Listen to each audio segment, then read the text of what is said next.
The stars had been quiet for a very long time. The Galactic Council had mapped every corner of space. They had found millions of species. They had built great empires. They thought they knew everything about the universe. They were wrong. Fleet Commander stood on the bridge of his warship. He was a tall creature with blue skin and 4 arms. His species, had been exploring space for 50,000 years. Nothing surprised him anymore, or so he believed. "Commander," said his sensor officer, "we are detecting something strange." Turned his large eyes toward the display screen. "What is it?" "I do not know, sir. It came from the Void Zone." The Void Zone was the dark space between galaxies. Nothing lived there. Nothing could survive there. Every species in the galaxy knew this as fact. "Show me," ordered. The screen flickered. At first thought there was an error. The object was too big. No ship could be that large. It measured 17 kilometers from front to back. Its hull was dark gray, covered with strange shapes and structures that had never seen before. "That is impossible," whispered. The ship moved slowly through space. It made no attempt to hide. It did not attack. It simply drifted forward like a sleeping giant. "Send a message to the Galactic Council," commanded. "Tell them we have found something." Within hours, the news spread across the galaxy. Every species heard about the mysterious vessel. Fear and curiosity mixed together. The Galactic Council called an emergency meeting. They decided to send a diplomatic fleet to meet the unknown ship. 47 warships from 9 different species gathered near the giant vessel. They formed a circle around it. Their weapons were ready, but they hoped they would not need them. Ambassador was chosen to lead the first contact team. She was a member of a species known for their calm nature and wise decisions. She had welcomed over 200 new species into galactic society. This was supposed to be just another meeting. "Open a communication channel," ordered from her ship. "Channel open, Ambassador." "Unknown vessel, this is Ambassador of the Galactic Council. We come in peace. Please respond." "Silence." "Unknown vessel, please identify yourself. We wish to establish peaceful contact." More silence. The giant ship continued to drift. Its hull showed no lights, no movement, no sign of life. "Perhaps it is abandoned," suggested Captain, the military commander of the fleet. "A ship that size does not build itself," replied. "Someone is inside. They are choosing not to answer." For 3 days the fleet waited. They sent messages in every known language. They tried every communication method. Nothing worked. The mysterious ship remained silent. On the 4th day, everything changed. Was studying the ship's hull through her viewing screen when she saw it happen. Lights began to appear on the vessel's surface. They were soft and blue, spreading across the hull like water flowing over stone. Then, words appeared. Giant letters, each 100 meters tall, glowed against the dark metal. The words were in perfect galactic common, the shared language of all species. UNSC Eternal Vigil, REQUESTING Peaceful Dialogue, please do not be alarmed. Felt her heart beat faster. They know our language. "How is that possible?" Captain demanded. "We have never seen this species before. How do they know galactic common?" "I do not know," admitted, "but they want to talk. That is a good sign." A new message appeared on the ship's hull. "We will send a shuttle. We mean no harm." A small door opened on the side of the giant vessel. A shuttle emerged. It was tiny compared to its mother ship, but still larger than most fighters in the fleet. The shuttle was sleek and smooth, with no visible weapons. "Should we intercept it?" asked. "No," decided. "Let them come. We wanted contact. Now we have it." The shuttle approached its diplomatic ship. It requested permission to dock. Granted it. She gathered her team of diplomats and scientists. Together, they walked to the docking bay. The shuttle door opened with a soft hiss. White light spilled out. Then a figure stepped forward. Had met thousands of alien species. She had seen creatures with tentacles, beings made of light, and entities that existed in multiple dimensions. But this creature was different. It looked so simple, so ordinary. 2 arms, 2 legs, 1 head, soft skin in a warm brown color, short black hair, dark eyes that studied everything with sharp intelligence. The creature wore a gray uniform with symbols on the chest. It smiled, showing flat white teeth. When it spoke, its voice was calm and friendly. "Hello, my name is Captain. I represent the United Nations Space Command and the people of Earth. We call ourselves humans." Stepped forward, her training took over. "Welcome, Captain. I am Ambassador of the Galactic Council. We are honored to meet you." "The honor is ours," replied. "We have waited a long time for this moment." "Waited?" asked. "You knew we were here." Smile faded slightly. Something ancient and heavy appeared in her eyes. "Yes, Ambassador. We have known about the Galactic Council for 200 years. We have watched you, studied you, learned your languages and your history." The room fell silent. Every diplomat stared at the human with shock.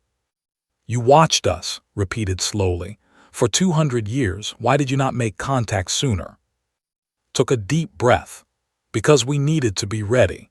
We needed to understand what kind of galaxy we were entering, and we needed to decide what kind of species we wanted to be." She looked around the room at all the alien faces. Each one showed confusion and fear. "The Galactic Council has existed for millions of years," continued. "You have rules, you have history, you have power structures. Young species who join without preparation often suffer. They are used, they are controlled. Sometimes they disappear entirely." Wanted to argue, but she could not. The human spoke the truth. Many young species had been absorbed by older, more powerful civilizations. It was an ugly part of galactic history that most preferred to forget. "So you waited," said softly, "until you were strong enough." "Yes," nodded. "We are no longer a young species finding our way. We come to you as equals. We come in peace, but we also come with strength." She gestured toward the viewing window. Through it, the massive hull of the Eternal Vigil was visible, blocking out the stars. "That ship out there is not our only one, and what it can do, well, that is a conversation for later." Extended her hand in what appeared to be a greeting gesture. "For now, let us simply say hello. Let us begin as friends." Looked at the human's hand. Such a simple creature, such ordinary appearance, but something in those dark eyes told her that humanity was anything but ordinary. She reached out and took his hand. The galaxy would never be the same. Ambassador led Captain through the halls of her diplomatic ship. The human walked calmly, looking at everything with curious eyes. She did not seem nervous or afraid. She moved like someone who had already seen much stranger things. "Your ship is beautiful," said politely. "Thank you, it has served the council well for many centuries." Paused at a large door. "This is our conference room. My colleagues are waiting inside. They have many questions." I expected they would. The door slid open. Inside sat 12 diplomats from 12 different species. Some had scales, some had fur, some had no solid form at all. They all turned to look at the human. Showed no surprise. She bowed her head slightly in respect. "Thank you for receiving me. I know this must be confusing for all of you." A large creature with stone-like skin spoke first. His name was, and he represented the Empire. "Confusing is a gentle word, human. Your ship appeared from nowhere. You claim to have watched us for centuries. You speak our language perfectly. Explain yourself." Sat down in an empty chair. She folded her hands on the table. 212 years ago, our scientists detected signals from your galaxy. Radio waves, light pulses, evidence of advanced civilization. She smiled slightly. "We were excited. We had always wondered if we were alone. Finally, we had proof that we were not." "So why did you hide?" asked a floating sphere of light. This was the representative of the beings of pure energy. Because we were not ready, answered. When we found your signals, we also found your history. Your records are not well protected. We learned everything about the Galactic Council, the wars, the treaties, the species that rose and fell. She looked around the table. We learned about the integration protocols, how new species must give up certain rights to join, how they must share all their technology, how they become dependent on the Council for protection. Shifted uncomfortably. The integration protocols were controversial. Many believed they were necessary to maintain order. Others called them soft slavery. We also learned about the silence events, continued quietly. The room grew very cold. Several diplomats looked away. The silence events were the darkest chapter of galactic history, moments when young species simply vanished, their worlds emptied, their people gone. The Council always blamed natural disasters or internal wars, but everyone suspected the truth. We did not want to become a silence event, said, so we decided to wait, to grow stronger, to develop technology that would make us impossible to ignore or destroy. Slammed his fist on the table. You dare accuse the Council of genocide? I accuse no one, replied calmly. I simply explain why we chose caution over eagerness. Your history speaks for itself. Ambassador raised her hand to calm the room. Captain, let us set aside the past for now. Tell us about your people. Where do you come from? What do you want? Nodded. Fair questions. We come from a small planet called Earth. It circles a yellow star in what you call the outer rim. Our recorded history spans about 10,000 years, though our species is much older. 10,000 years. The representative flickered with surprise. That is barely a heartbeat. The youngest species in the Council has existed for 500,000 years. Yes, we are very young, agreed, but we grow quickly, perhaps too quickly. She pressed a button on her wrist. A hologram appeared above the table. It showed a blue and green planet spinning slowly in the darkness. This is Earth, our home. It is a beautiful world, but it is also a harsh one. Our planet has extreme seasons, dangerous predators, limited resources. For most of our history, we fought each other just to survive. The hologram changed. It showed humans in primitive clothing fighting with simple weapons.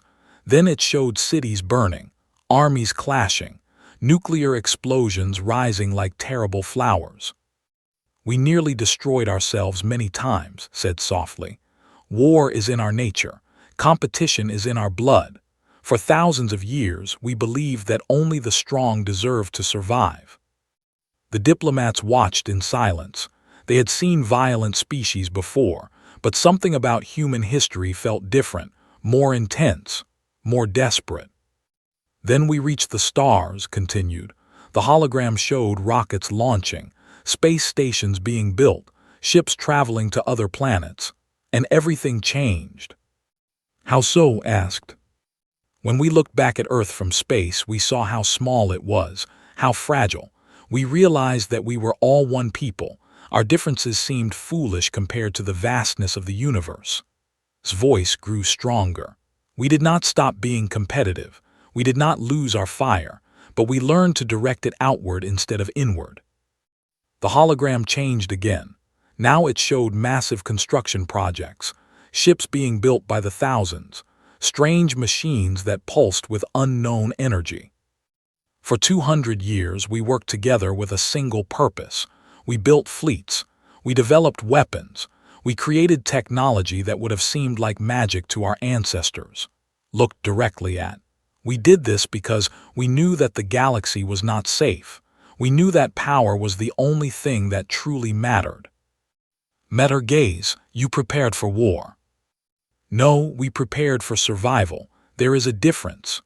Stood up and walked to the window. The eternal vigil hung in space outside, its massive form blocking the starlight. That ship out there carries weapons that could crack a planet in half. It has shields that can withstand a supernova. Its engines can cross the galaxy in days instead of years.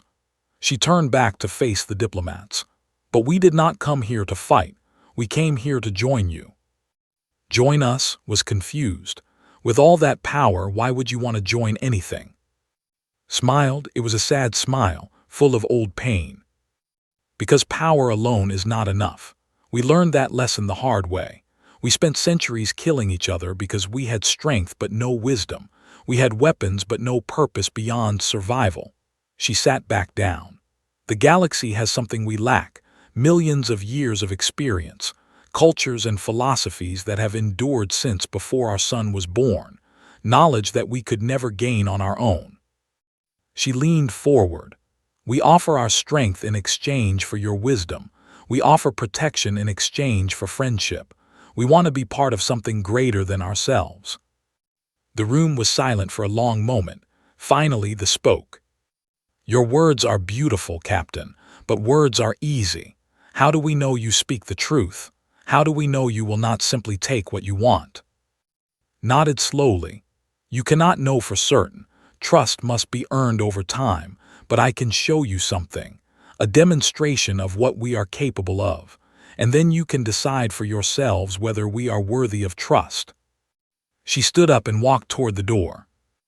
"Come with me to the eternal vigil. See what humanity has built. And then ask yourselves this question: if we wanted to conquer you, why would we bother talking first?" She left the room. One by one, the diplomats followed. Ambassador was the last to leave. She felt something she had not felt in centuries. Fear and wonder, mixed together in equal parts. The human walked ahead, her small figure somehow filling the entire corridor with presence. Thought about everything she had heard. A young species, a violent history, incredible technology. But something else too, something harder to define. Hope. Humanity was young and dangerous, but they were also trying to be something better. They were reaching toward the light even as darkness pulled at their heels. Perhaps thought that was the most human thing of all. The shuttle crossed the gap between the diplomatic ship and the eternal vigil. Ambassador watched through the window as the human battlecruiser grew larger and larger. Up close, it was even more impressive. The hull was covered with strange patterns that seemed to move when she looked directly at them. "What are those markings?" she asked Captain. "Energy channels," explained. "They help distribute power throughout the ship. Our engineers call them river lines because they look like flowing water." The shuttle entered a docking bay that could have held a small city. Hundreds of smaller ships rested in neat rows. Humans in gray uniforms moved between them, working on repairs and maintenance. They all stopped to watch the shuttle land. "Welcome to the Eternal Vigil," said as the door opened. "Please follow me." The diplomats stepped out into the massive bay. The air smelled clean and fresh, like a forest after rain. Soft music played from hidden speakers. Everything was orderly and calm. A young human man approached and saluted. "Captain, the demonstration room is ready." "Thank you, Lieutenant," turned to her guests. "This way, please." They walked through corridors that stretched on forever. Doors opened automatically as they approached. Screens on the walls displayed information in the human language. Notice that every human they passed seemed healthy and confident. No fear, no uncertainty. They moved like people who trusted completely in their ship and their leaders. "How many humans live on this vessel?" asked. 12,000, answered, plus about 3,000 support robots. The Eternal Vigil is designed for long missions. We have gardens, hospitals, schools, everything needed for a complete society. "Schools?" sounded surprised. "You bring children to a warship." "This is not just a warship. It is a home," smiled. "Our children learn among the stars. They grow up knowing that the universe is vast and full of wonders. We believe this makes them better people." They reached a large door at the end of a long hallway, placed her hand on a scanner. The door slid open. Inside was a room unlike anything the diplomats had seen. The walls were made of something that looked like glass, but through them, they could see stars and galaxies spinning slowly. The floor seemed solid, but felt like she was standing on nothing at all. "This is our observation deck," said, "but today it will serve another purpose." She walked to a control panel in the center of the room. "Before we continue, I must explain something important. What you are about to see is the reason we waited so long to make contact. It is also the reason we believe we can be useful to the Galactic Council." The diplomats gathered around her. The representative glowed brighter with curiosity, crossed his massive arms. 200 years ago, while studying signals from your galaxy, our scientists made a discovery. They were trying to create faster engines. Instead, they found something else entirely. Pressed a button. The room darkened. A hologram appeared. It showed mathematical equations and diagrams that made no sense to most of the diplomats, but they gasped. "That is impossible," the energy being whispered. "Those equations describe the structure of time itself." "Yes," nodded. "Our scientists discovered that time is not a river flowing in one direction. It is more like an ocean. With the right technology, you can swim in any direction you choose." She pressed another button. The hologram changed to show a small device, no larger than a human hand. "This is a temporal anchor. It allows us to pause time in a localized area. Everything inside the field stops completely. Light, motion, thought, everything." Felt her blood turn cold. "You can stop time." "Yes, we can also reverse it within limited areas. We can speed it up. We can even create loops where the same moment repeats forever." His voice was calm, but her eyes were serious. "This technology is the most powerful thing humanity has ever created. It is also the most dangerous." Stepped forward. His stone face showed no emotion, but his voice was tight. "If you have this power, why tell us? Why not simply use it to control everything?" "That is exactly the question we asked ourselves." Turned to face him directly. "For 50 years after the discovery, we debated. Some wanted to use the technology to conquer. Others wanted to hide it forever. A few even wanted to destroy it." She walked to the glass wall and looked out at the stars. "In the end, we chose a different path. We decided that power without wisdom is just destruction waiting to happen. We decided that the purpose of strength is to protect, not to dominate." She turned back. "We decided to be better than our history." "Pretty words," growled, "but I do not believe in words. I believe in evidence." Smiled slightly. "Then let me give you evidence." She pressed a button on her wrist. "Bridge, this is Captain. Begin demonstration sequence Alpha." Outside the glass walls, something incredible happened. The stars stopped moving. The distant galaxies froze in place. Even the light from the nearest sun seemed to pause mid-journey. "Time has stopped," said calmly. "Everything outside this room is frozen. The entire fleet of council ships, the empty space around us, even the light itself." The diplomats rushed to the windows. It was true. Through the glass, they could see council warships hanging motionless in the void. No engine lights flickered. No movement at all. 47 ships with millions of crew members, all frozen like insects in amber. "This is not possible," they whispered. "The energy required, the precision needed."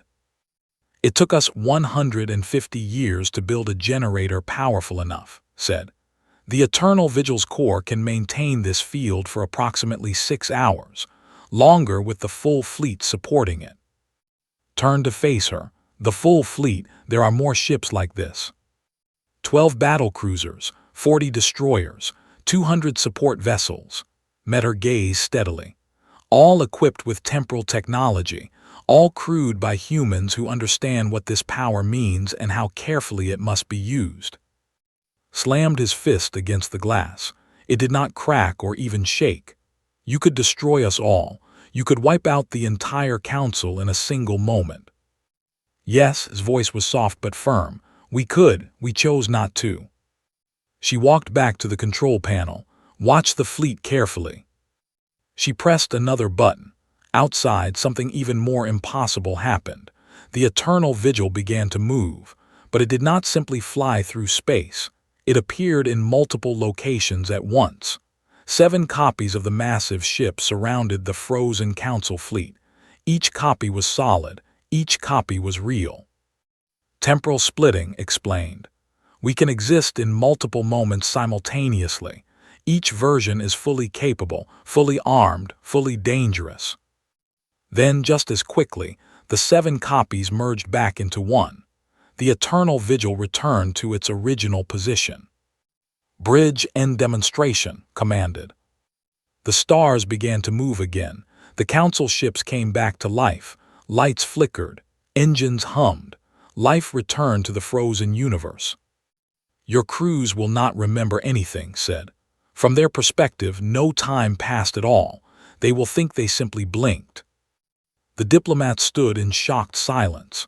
Everything they believed about power and technology had just been shattered. A young species, barely a heartbeat old by galactic standards, had developed something that made every weapon in the galaxy obsolete. Found her voice first. Why show us this? Why reveal your greatest advantage? Walked toward her. The human captain was small compared to most of the aliens in the room, but somehow she seemed like the tallest person there. Because trust must begin somewhere, we are asking you to accept us as equals. That request means nothing if you do not understand what we are capable of. She placed her hand over her heart. We could have taken everything. We chose to ask instead. That choice defines who we are. She looked around at all the diplomats. Now you know the truth. Humanity stands at your door with the power to destroy everything, and we are asking politely to be your friends. Her voice softened. What happens next is up to you. The demonstration ended 3 hours ago, but the diplomats still sat in the conference room of the Eternal Vigil. No one spoke much. The weight of what they had witnessed pressed down on everyone like a heavy stone. Ambassador watched Captain through tired eyes. The human sat quietly at the head of the table, drinking something hot from a small cup. She seemed relaxed, patient, as if she had expected this reaction and was willing to wait for as long as necessary. Finally broke the silence. His voice was rough and low. I have commanded fleets for 300,000 years. I have fought in wars that burned entire star systems. I thought I understood power. He looked at. I was wrong. Set down her cup. Power is easy to gain. Wisdom about how to use it is much harder. Then explain something to me, continued. You have this technology. You have had it for 200 years. Why did you not use it? Why did you not simply pause time and take everything you wanted? Was quiet for a moment. Then she stood up and walked to a large screen on the wall. She pressed a button and an image appeared. It showed a city in ruins. Buildings collapsed. Streets covered in ash. Bodies lying everywhere. This is the city of Hiroshima, she said softly. On August 6, 1945, humans dropped a nuclear weapon on this city. 80,000 people died instantly. Many more died later from radiation sickness. The image changed. Another destroyed city. This is Nagasaki. 3 days later, 40,000 dead. The diplomats stared at the images in horror. The dimmed slightly, as if in mourning. These were the first nuclear weapons ever used in war, continued. They ended a terrible conflict that had killed millions, but they also showed humanity something important about ourselves. She turned to face the group. We realized that we had created power beyond our wisdom. We had built weapons that could destroy everything, and we had almost no idea how to control ourselves. She pressed another button. The image changed to show missiles launching, explosions spreading, cities vanishing in bright flashes. For the next 80 years, we lived in fear. Every nation built nuclear weapons. We pointed them at each other and waited. One wrong decision, one moment of madness would have ended our entire species. Her voice grew heavy. We came within minutes of total destruction at least 6 times. 6 times, the fate of all humanity depended on one person making the right choice. She turned off the screen. The room fell into darkness except for the soft glow of the When we discovered temporal technology, we remembered Hiroshima. We remembered how close we had come to extinction. We knew that this new power was even more dangerous than nuclear weapons. Returned to her seat. So we made a promise to ourselves. What promise? Asked quietly. That we would never use this technology for conquest, never use it to control or dominate, never become the monsters we once feared becoming. Looked around the table. We created rules, strict rules that every human must follow. Breaking these rules means death. No exceptions, not even for leaders. Leaned forward. And you expect us to believe that every human follows these rules, that no one has ever tried to abuse this power. No, answer surprised everyone. There have been attempts, people who wanted to use the technology for personal gain, leaders who believed they knew better than everyone else. What happened to them? They were stopped quickly and completely. Eyes grew cold. We do not tolerate threats to our promise. We cannot afford to. The stakes are too high. The floated closer too. Captain, I sense great pain in you when you speak of this. There is something you are not telling us. Closed her eyes. For a long moment she did not speak. When she finally answered, her voice was barely above a whisper. 53 years ago, my grandfather was the commander of the First Temporal Fleet. He was a good man, a hero. He had saved thousands of lives during the Mars Rebellion. She paused. Then he decided that humanity should use our power to prevent the Galactic Council from ever threatening Earth. He believed he was protecting us. What did he do? Asked gently. He tried to pause time across an entire sector of space. He wanted to study Council defenses, to find weaknesses. Opened her eyes. They were wet with tears she refused to let fall. The Council was present, 17 ships from the Oversight Committee. They detected what he was doing and tried to stop him. And then, my mother was the captain of the response fleet. She was ordered to stop him by any means necessary. His voice cracked slightly. She killed her own father to protect the promise. She destroyed his ship with all hands. 2,000 humans died that day. The room was utterly silent, even seemed moved by the story. My mother never recovered, continued. She died 5 years later, some say from illness, I believe it was from grief. She wiped her eyes quickly. But she did what was necessary. She proved that no one is above the rules, not even family, not even heroes.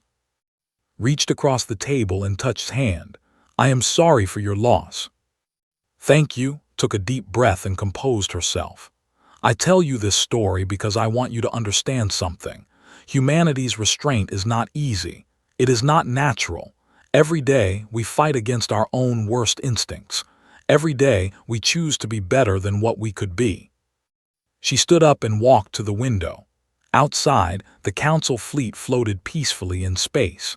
Ships that could have been destroyed 100 times over. Crews that would never know how close they had come to oblivion. We do not ask you to trust us because we are good. We ask you to trust us because we are trying to be good. Because we know how dangerous we are. Because we have paid terrible prices to keep our promise.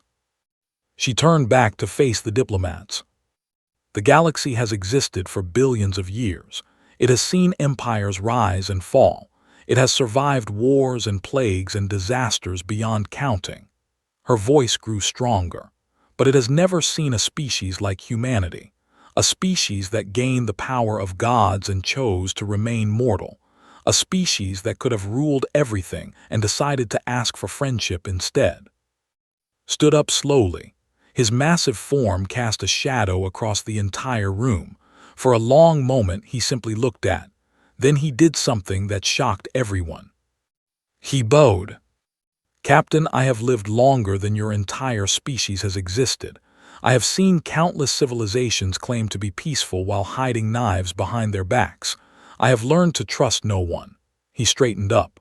But I believe you. I believe your pain. I believe your story. He walked around the table and stood before her. The Empire will support humanity's admission to the Galactic Council, not because we trust you. Trust will take time, but because you have shown us something I never thought I would see." He placed his massive hand over his heart. "You have shown us that strength and honor can exist together, that power and restraint are not enemies." One by one, the other diplomats stood, the pulsed with warm light. Ambassador smiled. "It seems we have reached an agreement," said. "The council will need to vote officially, of course, but I believe I can predict the outcome." Nodded slowly, a small smile crossed her face. "Thank you, all of you." "Do not thank us yet," rumbled. "You have passed the first test, but there will be many more. The galaxy is vast and full of dangers. Not everyone will welcome humanity as we have." "We understand," straightened her uniform. "We are ready for whatever comes." Stepped forward. "Then let us begin. There is much work to do and many introductions to make. The galaxy awaits its members." As the diplomats filed out of the room, remained at the window, she looked up at the stars stretching into infinity. Somewhere out there, her mother and grandfather watched from whatever came after death. She hoped they were proud. She hoped they understood that their sacrifices had meaning. "We made it," she whispered to the darkness. "We kept the promise." The stars twinkled in response, cold and ancient and beautiful, and for the first time in 200 years, humanity was no longer alone. News of humanity's arrival spread across the galaxy like fire through dry grass. Within days, every species knew about the strange visitors from the outer rim. They knew about the massive ships. They knew about the impossible technology. And they knew about the power that could freeze time itself. Fear followed the news. On thousands of worlds, leaders gathered in emergency meetings. Military commanders prepared their fleets. Religious groups declared the end of days. Some species began building bunkers. Others started planning attacks that they knew would fail.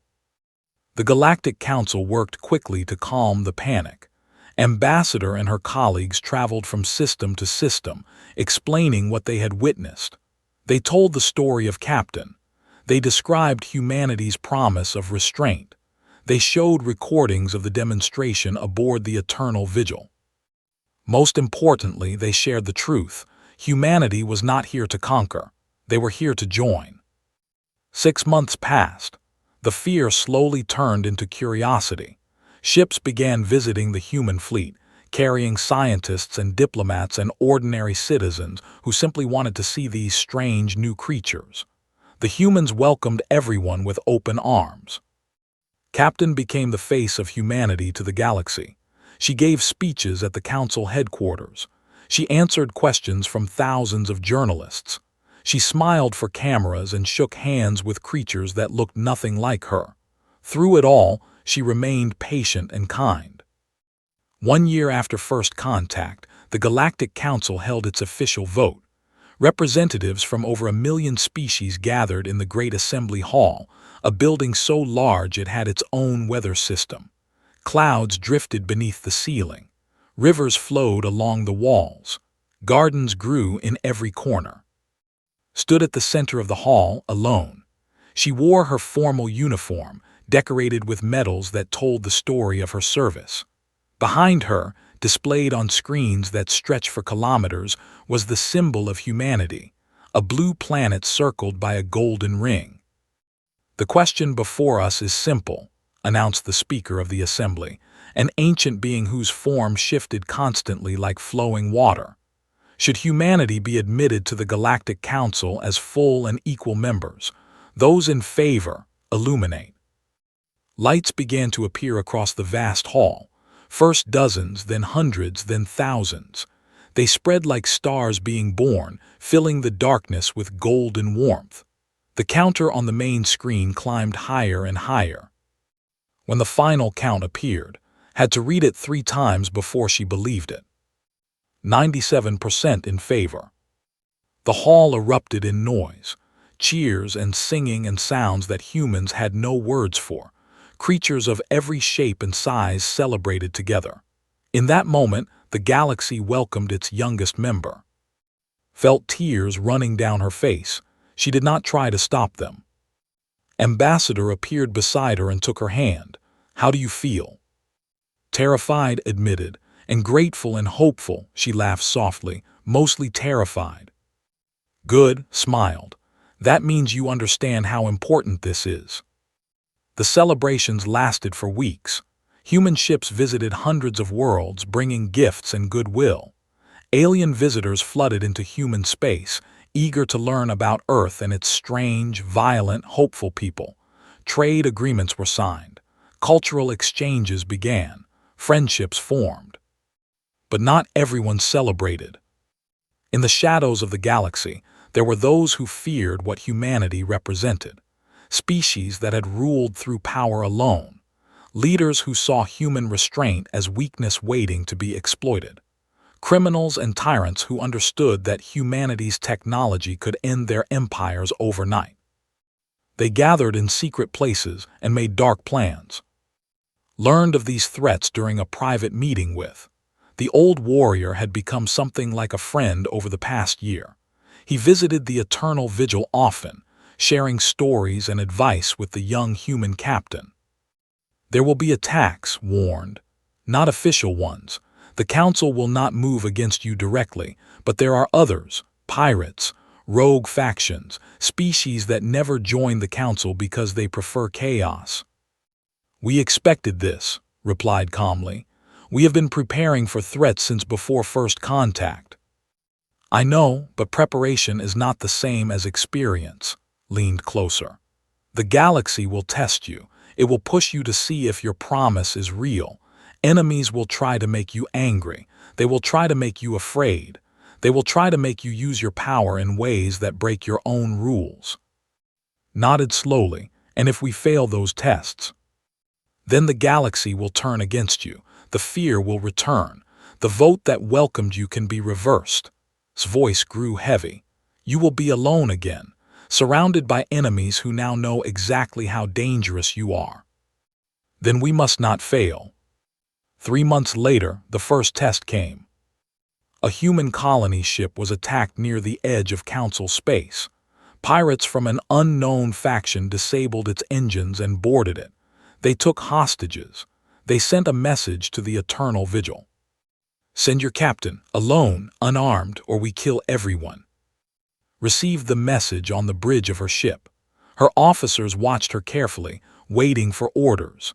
Many expected her to pause time and rescue the hostages before anyone could blink. Instead, she did something unexpected. She agreed to the meeting. Took a shuttle to the pirate ship. She walked through its dirty corridors surrounded by armed guards. She was brought before the pirate leader, a creature with too many eyes and not enough mercy. "Captain," the pirate hissed, "the great human hero, the woman who controls time itself," he laughed. "You look very small up close." "I came alone as you asked," replied. "Now release the hostages." "Why should I? You came because you are weak. You could have destroyed us from 1,000,000 kilometers away. Instead, you surrendered." The pirate leaned forward. "Your restraint is foolishness. Your promise is a chain around your neck. And now I will show the galaxy that humans can be broken like anyone else." He raised a weapon and pointed it at her head. Did not move. She did not blink. She simply looked at him with calm, sad eyes. "You are wrong about me," she said quietly. "I did not come here because I am weak. I came here because I am strong enough to try peace first." She held up her hand. A small device rested in her palm.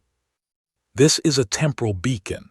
If I press this button, this ship and everything inside it will be frozen in time for 10,000 years. Everyone will survive. But by the time the effect ends, your names will be forgotten. Your cause will be meaningless. You will wake up in a universe that has moved on without you." The pirate's eyes widened. "You would trap yourself too." "If necessary. That is what it means to keep a promise. Some things are more important than survival." She took a step forward. The guards raised their weapons. "But I do not want to press this button. I want to give you a choice. Release the hostages, surrender peacefully, face justice in council courts." Her voice softened. "Or force my hand and lose everything." The pirate stared at her for a long moment. His eyes darted between the device and her face. He saw no fear there, no hesitation, only absolute certainty. He lowered his weapon. "Take them," he growled to his guards. "Take all of them and get off my ship." 2 hours later, returned to the eternal vigil with all 117 hostages. Not a single shot had been fired. Not a single moment of time had been paused. The story spread quickly. On worlds across the galaxy, beings of every kind discussed what had happened. The human captain had faced death and refused to break her promise. She had offered mercy to those who deserved none. She had proven that strength and restraint truly could exist together. Ambassador met in the docking bay. The two friends embraced. "You took a great risk," said. "I know," smiled tiredly, "but it was the right risk to take." "The council is impressed. Even your critics are impressed." Stepped back and looked at her friend. "You showed the galaxy who humans really are today." Thought about her mother, her grandfather, all the humans throughout history who had struggled between violence and peace, between power and wisdom. "We are still learning," she said. "We will make mistakes, we will fail sometimes, but we will keep trying." She looked up at the stars through the docking bay window. "That is all we can promise. We will never stop trying to be better." Nodded. "That is enough. For now, that is enough." Outside, the galaxy continued its ancient dance. Stars were born and died. Civilizations rose and fell. The universe spun on, vast and mysterious and endless. And somewhere in that great cosmic ocean, a young species took its first steps toward becoming something greater. They walked with fire in their hearts and hope in their souls. They carried the weight of terrible power and the promise of gentle restraint. They were humans, and they had finally come home. The story was just beginning.